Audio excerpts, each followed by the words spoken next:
विधानसभा में भारतीय जनता पार्टी विधानमंडल दल के उपनेता सम्मानित श्री सतीश पूनिया जी, जिला प्रमुख जयपुर श्रीमती रमा चोपड़ा जी, महापौर जयपुर नगर निगम श्रीमती सौम्या गुर्जर जी, पूर्व प्रदेश मंत्री श्री महेंद्र यादव जी, श्री श्याम शर्मा जी, श्री ओम पूनिया जी, श्री जितेंद्र शर्मा जी, श्री बद्री नारायण बागड़ा जी, श्री हरदेव यादव जी, श्रीमती बादाम वर्मा जी, श्रीमती विनीता राजावत जी,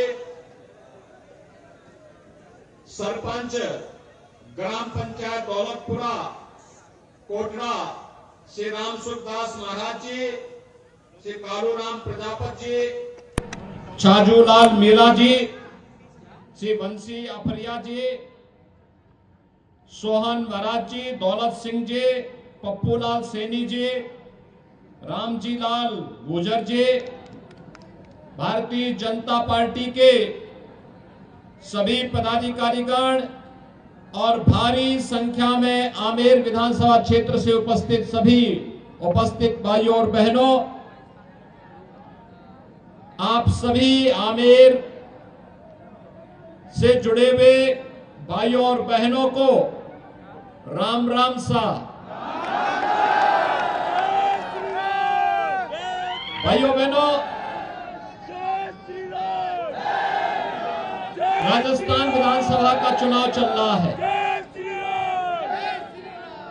और राजस्थान जो देश के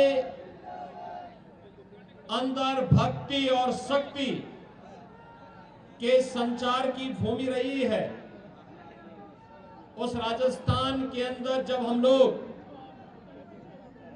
भक्ति की बात करनी हो, त्याग और बलिदान की बात करनी हो, देश के प्रति संपूर्ण समर्पण भाव के साथ कार्य करने की बात करती है, तो राजस्थान की ओर पूरा देश बड़ी आशा भरी निगाहों से देखता है कि वही राजस्थान है जिस राजस्थान ने पृथ्वीराज चौहान, महाराणा प्रताप और राजा सूरजमल जैसे महाप्रतापी राजाओं को जन्म देकर के इस धरा को पूर्ण किया है, सबके लिए पूज्य बनाया है।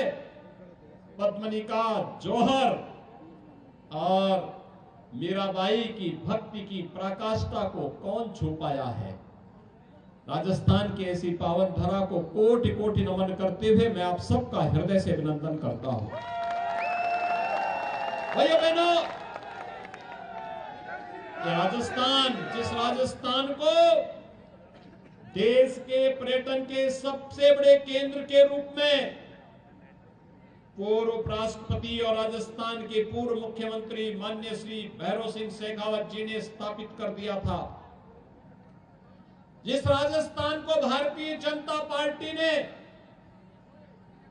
अपने शासन काल में विकास की एक नई ऊंचाइयों को आगे बढ़ाने का प्रयास किया था, और जिस राजस्थान में 5 वर्ष पहले तक विकास हर गांव, हर गरीब, हर किसान, हर नौजवान, हर महिला तक पहुंचाने के लिए बड़े बड़े कार्यक्रम और कार्य योजनाएं आगे बढ़ी थी, श्रीमती वसुंधरा राजे जी के नेतृत्व की भारतीय जनता पार्टी सरकार ने आगे बढ़ाया था।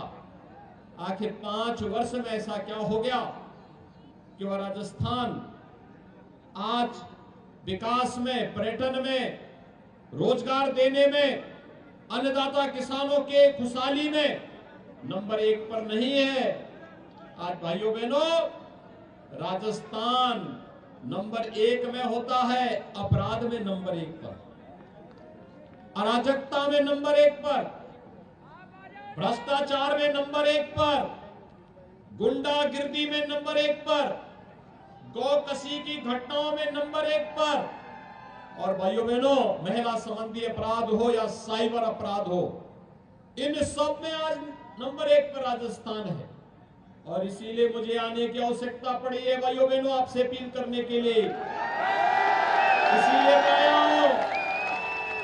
एक और प्रधानमंत्री मोदी जी के नेतृत्व में, प्रधानमंत्री मोदी जी के नेतृत्व में भारत दुनिया की एक बड़ी ताकत बन रहा है। वैश्विक मंच पर भारत की प्रतिष्ठा बढ़ रही है, भारत का सम्मान बढ़ रहा है। जब मोदी जी दुनिया के अंदर किसी देश में जाते हैं और उन्हें सम्मान दिया जाता है तो ये सम्मान मोदी जी के साथ साथ 142 करोड़ भारतीयों का सम्मान होता है। सुरक्षित होती हुई सीमा, आज कोई दुश्मन भारत की तरफ टेढ़ी निगाहों से नहीं देख सकता।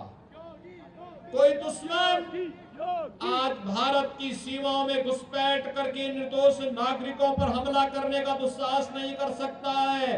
उसे मालूम है अगर उसने दुस्साहस किया तो भारत के बहादुर जवान उसकी माद में घुस करके उसका काम तमाम भी कर सकते हैं।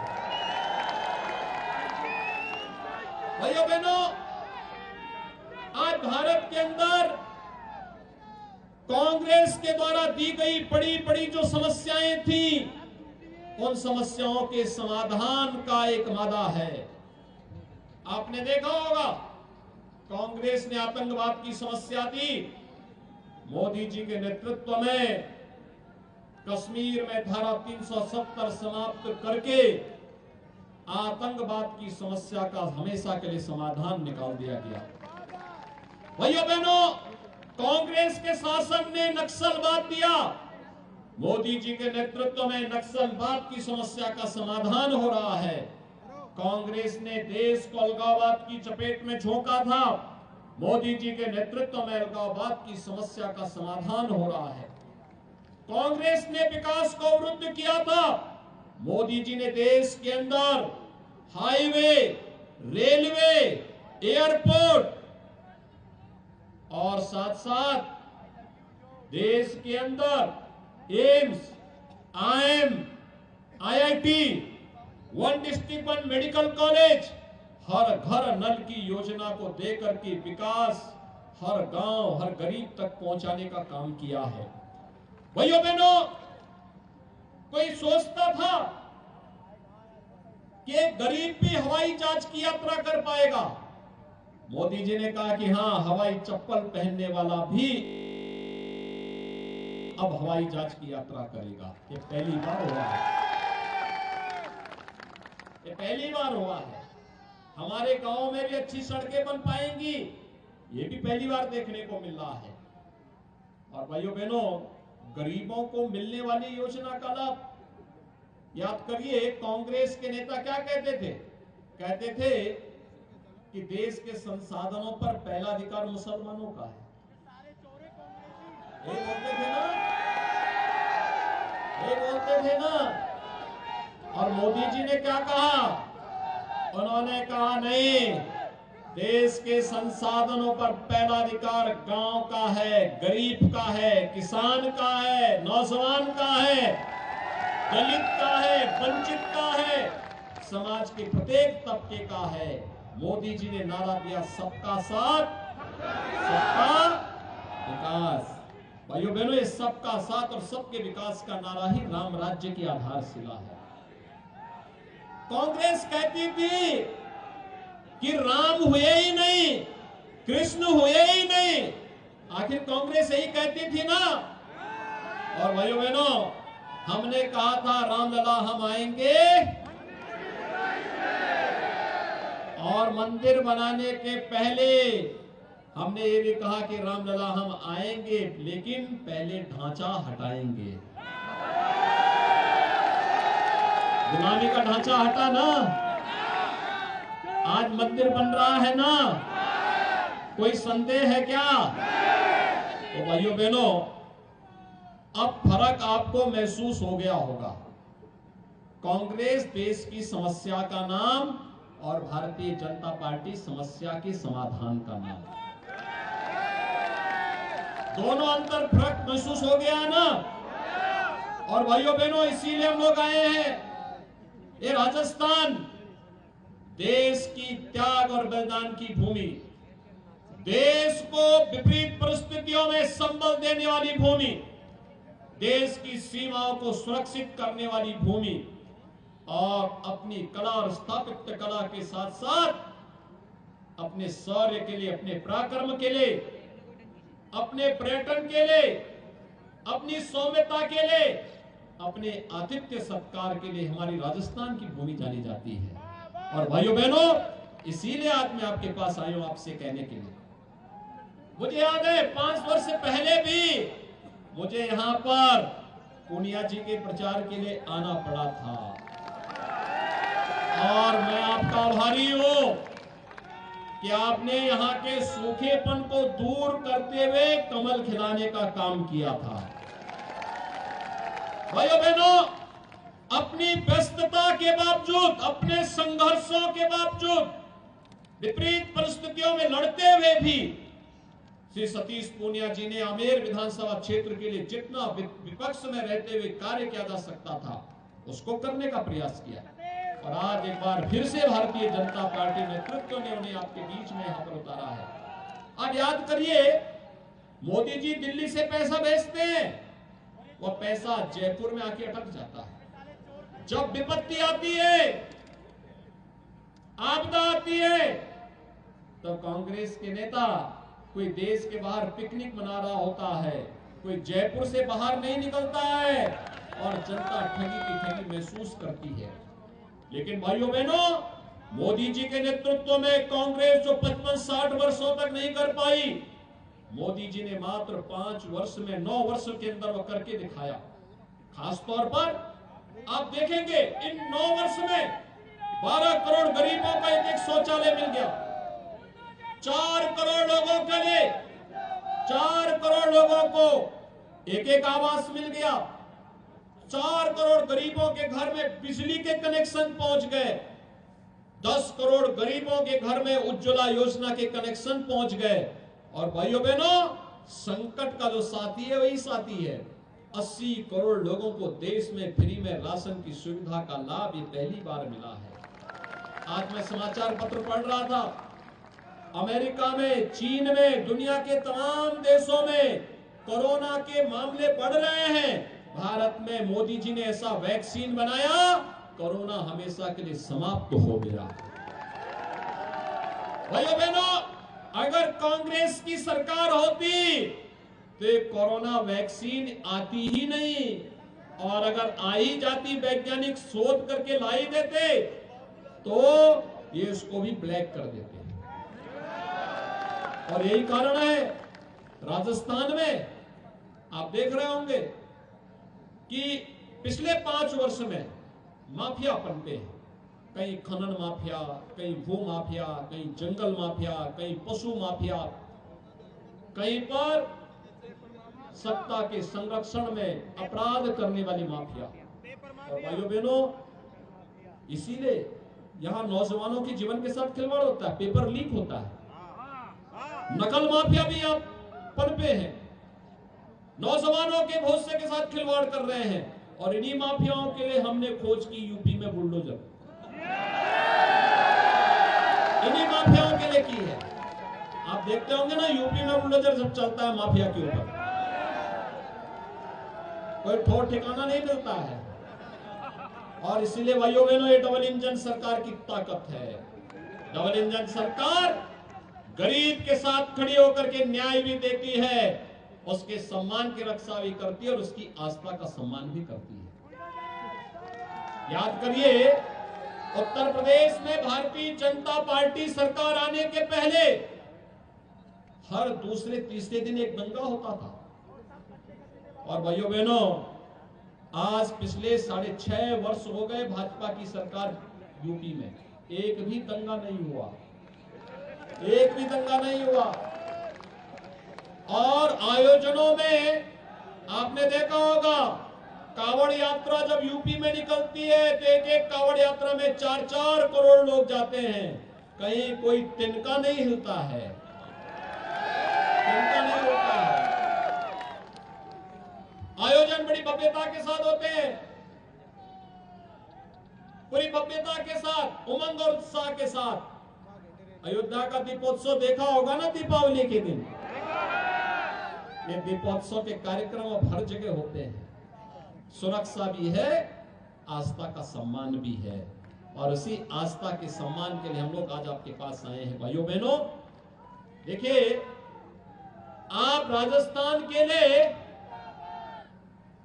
पूनिया जी को एक बार फिर से कमल खिला करके जयपुर भेजिए। और मैं आपको आह्वान करने के लिए आया हूं, जो लोग हम पे हंसते थे जब राम मंदिर के आंदोलन के दौरान, कहते थे कभी कभी सपना पूरा नहीं होगा, हमने कहा देखो तुम्हारे ऐसे तुम बोलते रहोगे, हम इन सपनों को साकार करने में विश्वास रखते हैं। आज मोदी जी के नेतृत्व में अयोध्या में राम मंदिर का निर्माण हो रहा है ना? क्या कांग्रेस कर पाती क्या राम मंदिर का निर्माण? ये तो राम पर विश्वास ही नहीं करते जी। ये तो हमारे प्रभु राम पर ही और भगवान श्री कृष्ण पर ही प्रश्न खड़ा करते हैं। हमारे यहाँ संबोधन में ही राम राम हम कहते हैं। जन्म लेने के साथ राम, और जन्म की यात्रा पूरी करने के बाद भी राम के साथ ही हमने जीवन, हमारा जन्म और जीवन दोनों बराबर जुड़ा हुआ है। लेकिन एक कांग्रेसी हमारे अस्तित्व पर प्रश्न खड़ा करने का काम करते हैं। और इसलिए भाइयों बहनों, जो सनातन धर्मावलंबियों के अस्तित्व पर प्रश्न खड़ा करते हो, उनके स्वयं के अस्तित्व पर प्रश्न खड़ा कर दीजिए। तो चुनाव उसका सबसे अच्छा माध्यम है।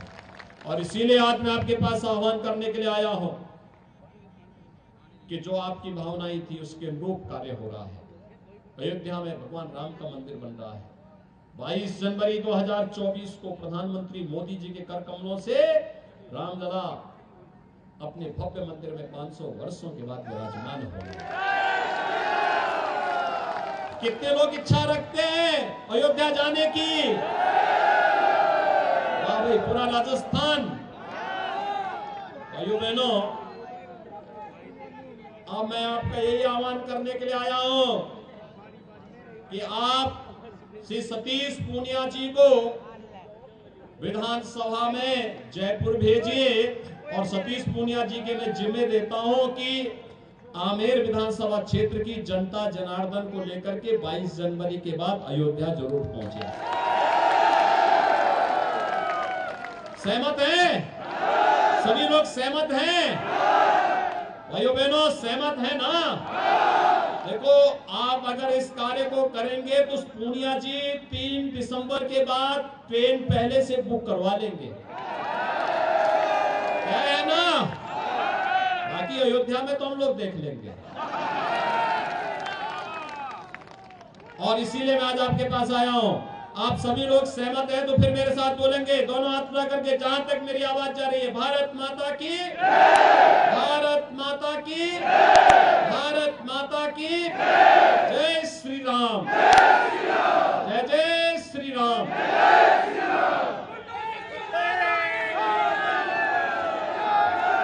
आमेर से सीएम योगी आदित्यनाथ को अभी आप लाइव सुन रहे थे। बीजेपी प्रत्याशी के समर्थन में ये जनसभा यहां पर कर रहे हैं और बीजेपी प्रत्याशी के लिए वोट मांगते हुए दिखाई दिए। तो सीएम की ये जनसभा जयपुर ग्रामीण में है, आमेर में है, और यहां पर आप देखिए लगातार आपने देखा कि